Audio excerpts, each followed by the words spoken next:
particularly with my father, where I referred to, well, I don't refer to him, but I write some of the letters I don't write to the people. I write to, like, if it's an actor, to a character they played, like Christian Slater, it's to Clarence Worley. Mickey Rourke, it's to the motorcycle boy. My father, it's to Zachary K. Modern Day Bounty Hunter, who played in the 1977 Grindhouse classic Bare Knuckles. Um, I put a lot of personal stuff about my relationship with my father. I didn't write much about him because I didn't really write much about anyone except their relationship to me. So when I wrote about, especially like famous people like Mickey Rourke and Christian Slater, I only wrote about them in the context of my experiences with them. I didn't like. There's no gossip or rumors. So if you're looking for dirt, you're not going to find it from me. Even when it comes to later on the Parkway and the drama they went on with the Parkway Theater, where I was a programmer, that had nothing to do really with me now, personally, my journey, my personal journey. So anything extraneous to my personal journey, I left out. So nonetheless, though, my father's very private. So I remember years ago, because I wrote the first draft of this memoir 30 years ago at the behest of Judith Regan, editor, and it was also epistolary. And I remember even then my father saying to me, my life does not go in your books, kid. I put it in there anyway, but it was never published, so it didn't make a difference. But this one was published, so I sent it to him with some trepidation. But I just wanted to be. I can't write an honest memoir unless I'm completely honest. I can't be completely honest if I exclude my father. So I put it all in there, and he was. What really impressed him was he didn't really care about that. He was impressed with all the stuff he didn't know about his own son. So in that sense, it was almost like a reintroduction. And he really got to know me through my book, more so than he thought he did. And it was very enlightening for him. And there's one issue with the actress Linda Carriage, which I go into the book, where he had an affair with Linda Carriage, who was in the film Fade to Black. And she was someone I was enamored with, and I met her in kind of a magical way. I don't want to give anything away. So that impacted me kind of philosophically, just the way I met her. I didn't have a relationship with her. She was 8 years older than me. And I had another girlfriend. But anyway, so that's been a sore spot in my relationship with my father. He was more apologetic when he was reading it about not being there for me as a kid, not playing catch with me and all that crap. I didn't miss that. In fact, I always liked being alone, so I didn't really miss him that much. I was a lone wolf by nature, I say. So, but it wound up being incredibly, surprisingly cathartic for him, my memoir.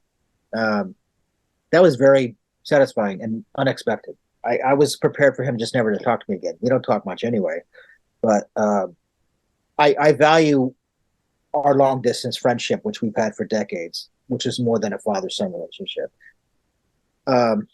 So, and I'm a fan of some of his movies, because I grew up watching him on TV. He was on like Starsky and Hutch and Beretta and Kojak and all those cop shows, usually playing a bad guy or a crazy cop. So that one, and then my stepmother Anne Helm, I call her my stepmother, one of my father's wives, my sister's Serena, half sister Serena's mother's Anne Helm, who was in Follow That Dream with Elvis, who was my idol as a kid. She read it. It really touched her because she had also a similarly traumatic childhood, and she didn't know a lot of this stuff about me. A lot of people who've been in my life a long time, like her, like since I was a kid, didn't know all this stuff. A couple of my friends have heard the stories over the years, but they didn't know it in depth. So it's been interesting to me to hear both from people who know me well or thought they did, and people who don't know me at all. To people who don't know me at all, who are hearing all these stories for the first time, it's well, like you probably haven't heard a lot of these. You did the documentary about me, The Thrill Is Gone. I'll put in a plug right there. It's on YouTube, which was great, which covered mostly my Thrillville career, but also my literary career up to that point. Let me ask you, I mean, was it surprising to you, that book? I think it was like the honesty, like you said, the word honesty, and that you can't write without being honest. I really appreciated that, and the way you make sense of your life, like especially the childhood stuff. I think a lot of people could relate to the way you write about your childhood and your parents, because these are so like important things in a human being's life, like when you're that young, and then the people that influence you, or the people that discourage you, or they're not there. And then it kind of leads to my next question. The way as humans, we kind of create our own family. You know, we collaborate artistically. We have children of our own. We have pets. You know, these different layers. Do you have any thoughts on that in terms of family in a larger scope, or the created family? That idea. Yeah, I do. First, let me say, use the word honesty right off the bat when I ask your impressions of the book, which is the one thing I've heard the most from anyone who's given me feedback. Who knew me or thought they knew me or didn't know me at all was the word honesty, which is great because I was completely truthful about everything, often at my own expense. But I don't really care. I mean, I'm not running for office. I walk dogs for money. I have a beautiful wife. I mostly self-publish these days, so I have my own little world, which I call Thrillville. So, which will lead back to your point. So I'm really at this point at age 60. I don't really need anybody for anything. I mean, I'm self-sufficient as an artist, and as a person, I am in my own home. My wife and my cat Googie's my family. We lost our precious Tiki. I write a letter to her in the book, as you know, last year. So my family growing up though was the characters I created in my head. That was my family. I never felt close to my blood relatives. I didn't know them that well. I was raised for my first 6 years by my mother's father and his family, my and her two cousins, my aunts. So Fred and Mamie, and then their daughters, Mina and Carol. And they gave me a strong foundation, which I'll always be grateful for. I mean, this is in Houston, Texas. My mother was Miss Houston, 1960s, or some Houston, and then she went to New York to be an actress. My father, who was an actor too, they met at the university. So but I went back there when I was 17, 18.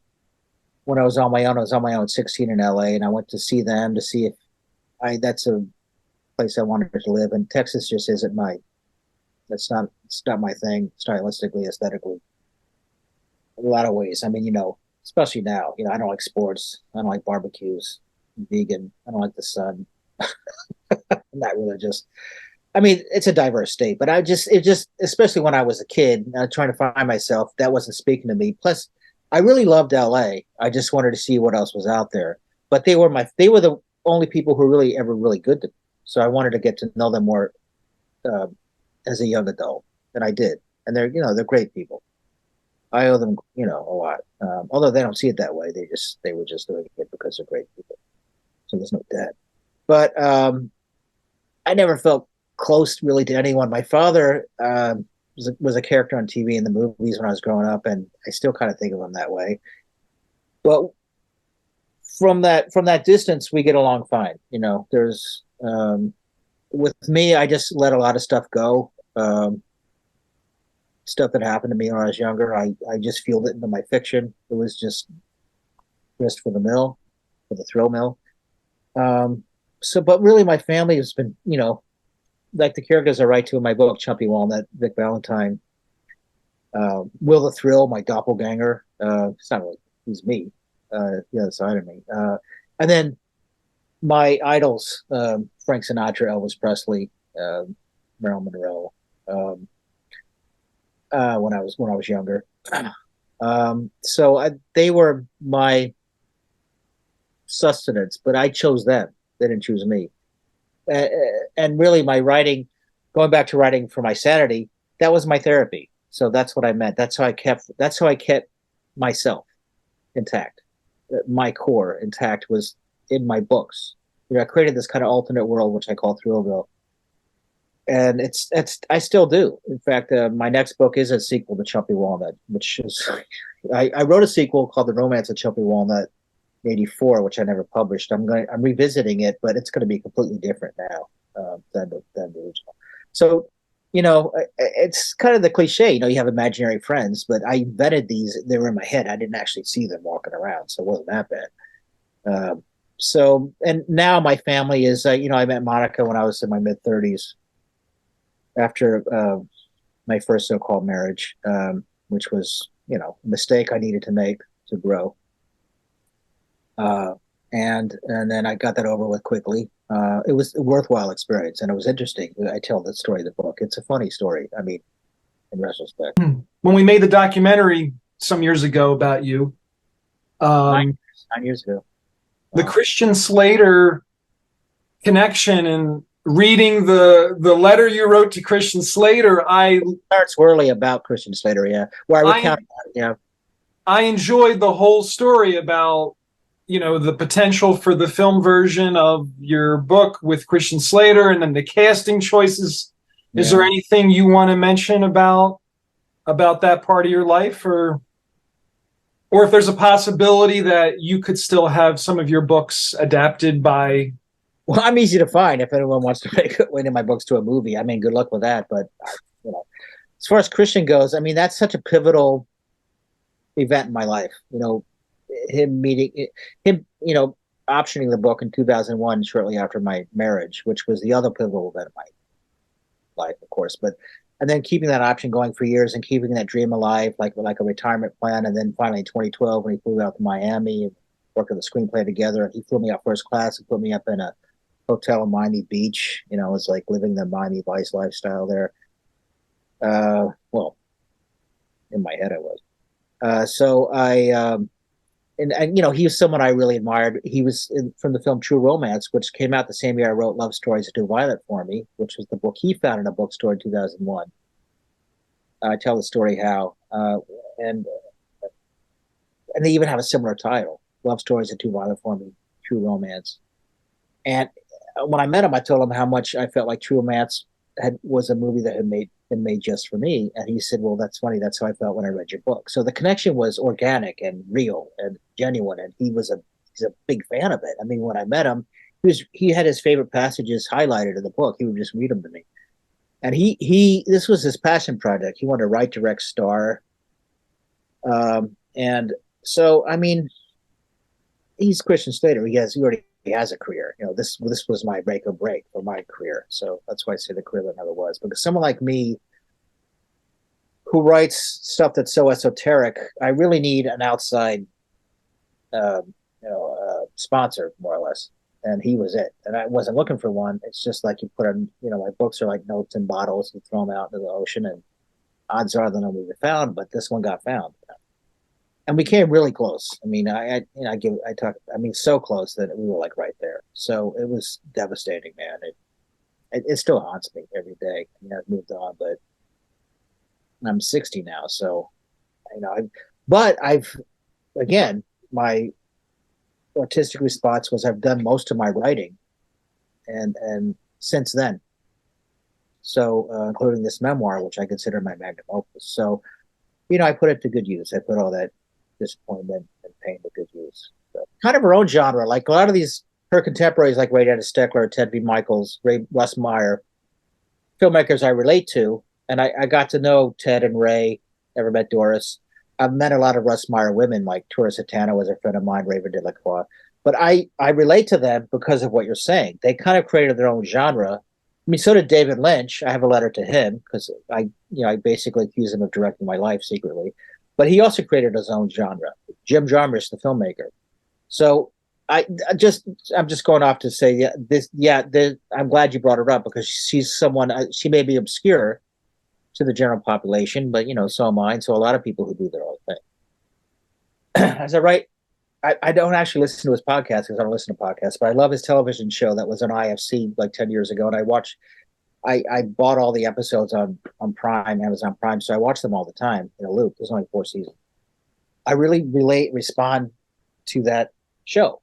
There's something about the feel of it, and I'll never be on Mark Maron's podcast. I'm a celebrity, and also he doesn't really interview novelists. But anyway, so a few years ago I wrote like a very brief version of that on Facebook just for fun. Like, what would our banter be like? I feel like we'd have really good banter. So when I was sitting down I always want to put that in a book somewhere somehow. So this was the perfect way to express not just details of my life, but my worldview. That's a result of my experiences in life. Well, they formed each other, you know. So I wanted to put that in a way that would be fun, not didactic or boring. So I thought, well, I'll do an interview, you know, because using interviews, you know, they're asking you personal questions. What do you think of this? What do you think of that? So I get to talk about my veganism and why I'm a vegan and some comments and other world events and stuff going on. But I did it in a way because he's a comedian and I have his voice. I know his voice so well from watching his show so often that I could hear his voice asking me these questions, which I'm just asking myself as he keeps reminding me that, you know, I'm not really here. You're asking yourself this. And so it was just fun. And of all the letters, that was the one I had to work on the most because I didn't want to, like I said, I don't want to cross that line and get too preachy or self-righteous or anything. I wanted to keep it light, relatively, even though I'm talking about very heavy things, because that's what comedy is for. That's what he does in his act. He talks about very heavy things in a comedic way, to help, so we can digest it. And, you know. So it was therapeutic for me to write, just because in my head I got to be interviewed by Mark Maron, and I think I did a good job of capturing his persona. So it felt real to me when I was doing it. I mean, not real, but it felt authentic, I should say.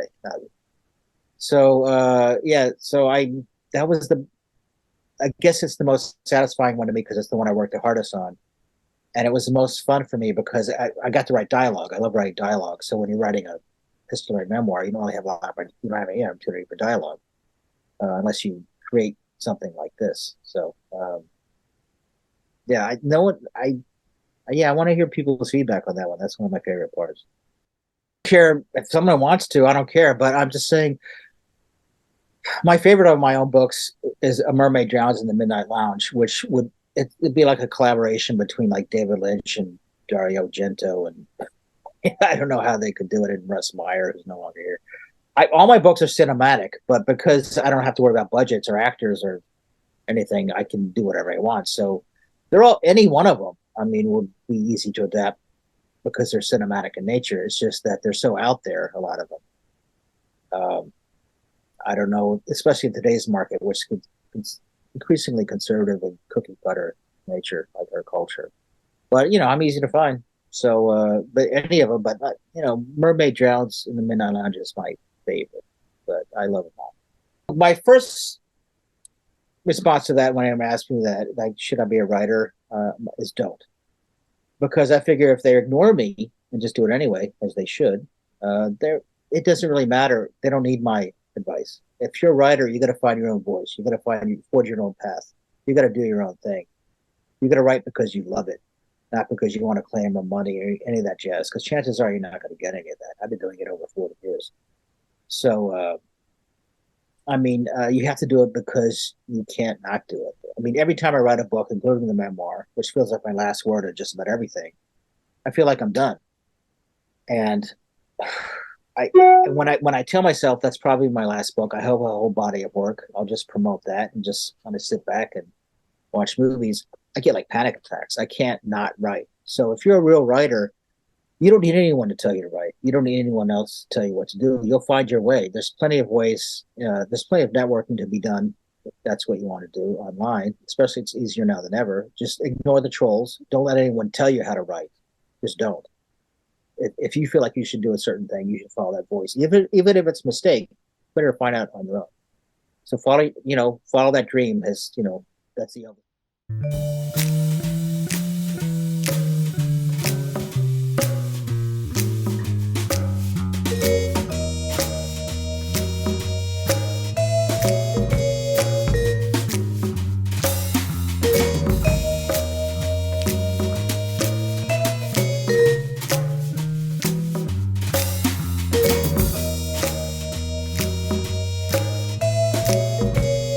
That's Will.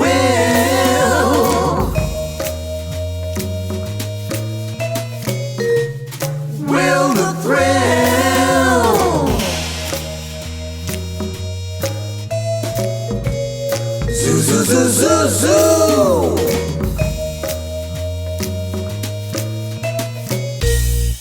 Welcome to